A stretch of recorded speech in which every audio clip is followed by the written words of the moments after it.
నమ్మకం అమ్మ లాంటిది. మా మీద మీ నమ్మకం మిమ్మల్ని తప్పకుండా అమ్మని చేస్తుంది.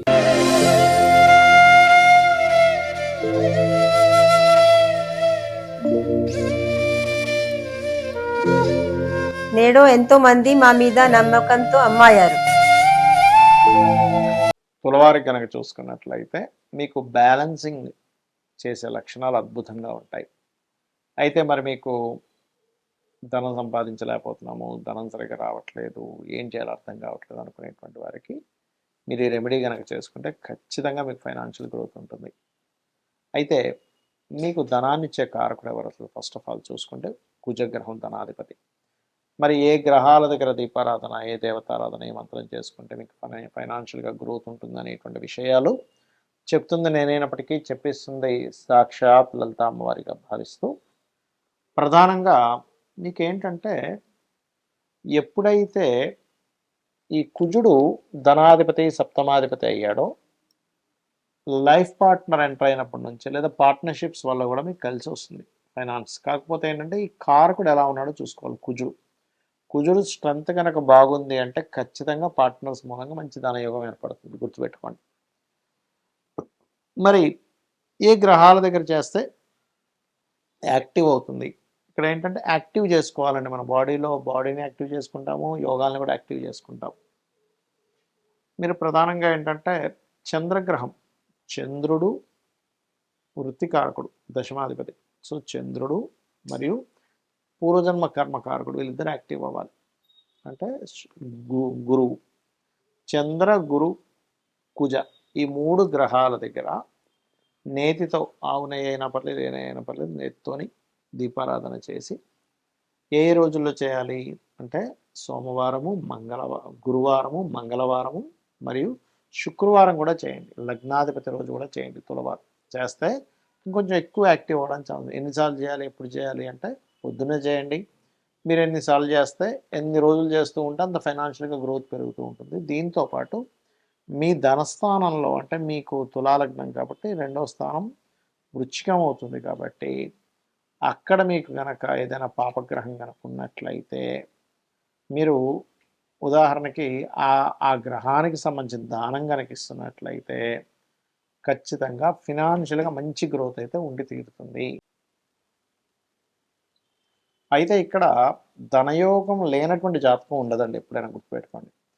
ధనయోగం ఏ రేంజ్లో ఉంది, ఏ రూట్లో ఉంది, అంటే ఏ మార్గంలో ఉంది. అది ఎలాగంటే కొంతమంది చూడండి, హీరోలు, యాక్టర్స్ అవుతూ ఉంటారు, మోడల్స్ అవుతూ ఉంటారు. అప్పుడు వాళ్ళకి ధనయోగం లగ్నంతో సంబంధం ఉంటుంది. మీకు ఎప్పుడైనా ధనయోగం కనుక లగ్నంతో సంబంధం కలిగింది, ఇందాక నేను చెప్పినటువంటి మీ రాశికి మీ లగ్నానికి ఏదైతే కాంబినేషన్ చెప్పానో అది లగ్నానికి సంబంధం వచ్చింది అనుకోండి, మీరు ఒక మోడల్ గానో లేకపోతే మీరు ఒక యాక్టర్ గానో, ఇప్పుడు అంటే మిమ్మల్ని చూస్తే ధనం వస్తుంది అన్నట్టుగా. ఇప్పుడు యాక్టర్స్, మోడల్స్ వీళ్ళంతా అదే కదా, అట్లా అన్నమాట. అలా కాదండి, కుటుంబ సభ్యులతో ఉంటే కొంతమందికి బాగా కుటుంబ సభ్యుల సపోర్ట్తో ధనయోగం వస్తుంది, కొంతమంది కుటుంబ సభ్యులతో దూరంగా ఉంటే ధనయోగం వస్తుంది. అది ఎలాగా అంటే ధనకారకుడు మెయిన్గా 2nd హౌస్లో ఎక్కువ కనెక్టివిటీ ఉంటాడు. అలాగే 2nd హౌస్లో ధనాధిపతి కనుక ఉన్నట్లయితే పర్టికులర్గా వాళ్ళు వృత్తి అంటే ఏదైతే వాళ్ళు జాబ్ చేస్తారో ఆ జాబ్ మూలంగా వస్తుంది, కానీ వ్యాపారం మూలంగా రాదు అక్కడ.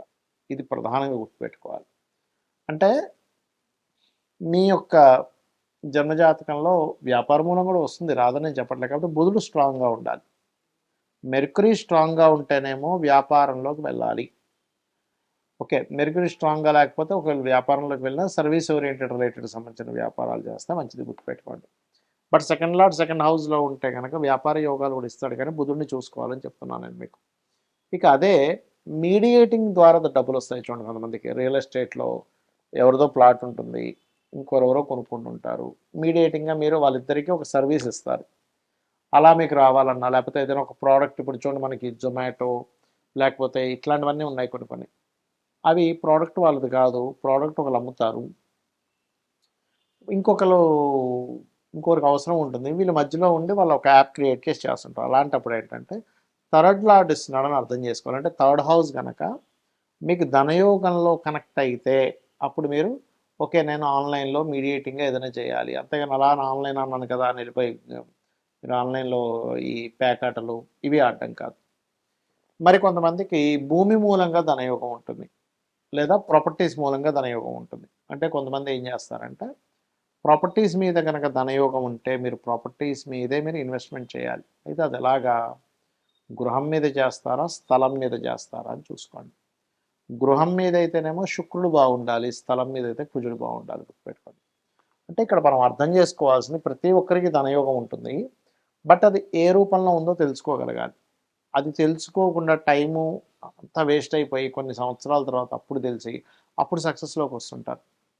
ఇక అలాగే ఈ 4th హౌస్ కనుక కనెక్టివిటీస్ వస్తే అందులో శుక్రుడు కానీ చంద్రుడు కానీ ఇన్వాల్వ్ అయితే ఈ క్యాప్స్, లేకపోతే ఈ ఫుడ్ రిలేటెడ్ సంబంధించినవి, సెకండ్ హౌస్ కూడా చంద్రుడు వచ్చినా ఫుడ్ రిలేటెడ్ చేసుకోవచ్చు, అలా 7th హౌస్కి వచ్చినా కూడా.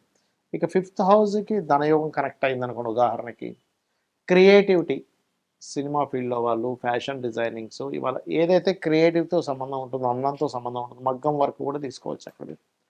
అలా 6th హౌస్ కనుక కనెక్ట్, 5th హౌస్ కనెక్టివిటీ వస్తే ఇంకోటి కూడా ఏంటంటే మెడికల్ కూడా అండి. అంటే మీకు కనుక ధనయోగం పంచమ స్థానంతో సంబంధం కలిగి ఉంటే మీరు ఆరోగ్య సంబంధించిన వాటిలోకి వెళ్ళడం ద్వారా, అందులో పర్టికులర్గా రవి సంబంధం వస్తే కనుక ఆరోగ్యం ద్వారానే మీకు డబ్బులు వస్తాయి. అంటే మీరు ఆరోగ్యంగా ఉండడం వల్ల కాదు మెడికల్ షాపులు, హాస్పిటల్స్, జిమ్స్ ఇట్లా తీసుకోవాలి. ఇక 6th హౌస్ కనెక్టివిటీ కనుక ధనయోగానికి వస్తే చిట్ ఫండ్స్ నడుపుతూ ఉంటారు. కొంతమంది చూడండి, ఎంతోమంది చిట్ ఫండ్స్ నడిపి లాస్ అయిపోతే కొంతమంది చిట్ ఫండ్స్లోనే కోట్లు సంపాదిస్తారు. దానికి కారణం ఏంటంటే 6వ స్థానాధిపతి ధన సంబంధం వచ్చిందని అర్థం. ఇంకోటి పంచమ స్థానాధిపతి ధన సంబంధం వస్తే వాళ్ళకి సంతానం కలిగినప్పటి నుంచి ఫైనాన్షియల్గా బాగుంటుంది.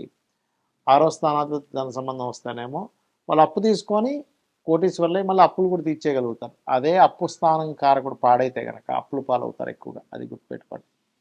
అలాగే 7వ స్థానం ధన సంబంధం వస్తే ఇక్కడ ఏంటంటే సోషల్ మీడియాస్ ద్వారా, లేకపోతే జీవిత భాగస్వామి వాళ్ళ లైఫ్లోకి ఎంటర్ అయినప్పటి నుంచి వాళ్ళకి ఫైనాన్షియల్ గ్రోత్ చాలా బాగుంటుంది, గుర్తుపెట్టుకోండి. అలాగే మరొక విషయం ఏంటంటే ఇక్కడ మీరు అష్టమ స్థానం ధనయోగం వస్తుంటుంది ఒక్కోసారి. అది ఎట్లాగండి అంటే అన్స్ట్రస్ ప్రాపర్టీస్, అంటే తాతగారు ఆస్తి మూలంగా దాన్ని డెవలప్ చేసుకోవడం ద్వారా, లేకపోతే రీసెర్చెస్ మూలంగా, ఏదైనా పిహెచ్డీ చేయడం ద్వారా. కొంతమంది అడుగుతుంటారు, ఏమంటే నేను పిహెచ్డీ చేస్తే నాకు ఉపయోగం ఉంటుందా అని అడుగుతూ ఉంటారు. అలా ఏంటంటే వాళ్ళకి ధనయోగం కనుక అష్టమ స్థానం రీసెర్చ్తో సంబంధం ఉంటే పిహెచ్డీ చేయడం ద్వారా వాళ్ళు ఇంకా గ్రో అవుతారు ఫైనాన్షియల్గా. ఇక 9వ స్థానానికి కనుక ధనయోగం సంబంధం ఉంటే వాళ్ళు స్కూల్స్, కాలేజెస్, టీచింగ్ లైన్స్లోకి వెళ్ళడం మంచిది. దశమానికి కనుక ధనయోగం వస్తే జాబ్సే, ఇంకా అందులో డౌట్ లేదు. లాభానికి కనుక ధనయోగం వస్తే అది ఏ గ్రహం ద్వారా వచ్చిందో తెలుసుకోగలగాల, ఆ రకంగా వ్యాపారాలు చేసుకోవచ్చు. వ్యయస్థానానికి ధనయోగం వస్తే ఉన్న వ్యక్తి ఉన్న ప్లేస్లో కాకుండా ఇతర ప్రదేశాలకు వెళ్ళడం ద్వారా విదేశాల మూలంగా ధనయోగం ఏర్పడుతుంది, ఇది గుర్తుపెట్టుకోండి. ఇక ఈ ధనయోగం ఫస్ట్ అసలు ఏ ఇయర్లో ఉందో చెక్ చేసుకోవాలి. అంటే ఎలాగా, మహాదశలు అంతర్దశలు ఏ సంవత్సరం నుంచి ఏ సంవత్సరం లోపల మీకు కనెక్ట్ అవుతున్నాయి. ఎర్లీ ఏజ్లో ఉందా, కొంచెం మిడిల్ ఏజ్లో ఉందా, లేట్ ఏజ్లో ఉందా ధనయోగం అనేటువంటిది, పాపకత్తెరలో ఉందా, శుభకత్తెరలో ఉందా, దానికి మహాదశ అంతర్దశలతో పాటు గోచారం ఎంతవరకు సపోర్ట్ చేస్తుంది, ఇవి ప్రధానంగా తెలుసుకోవాలి.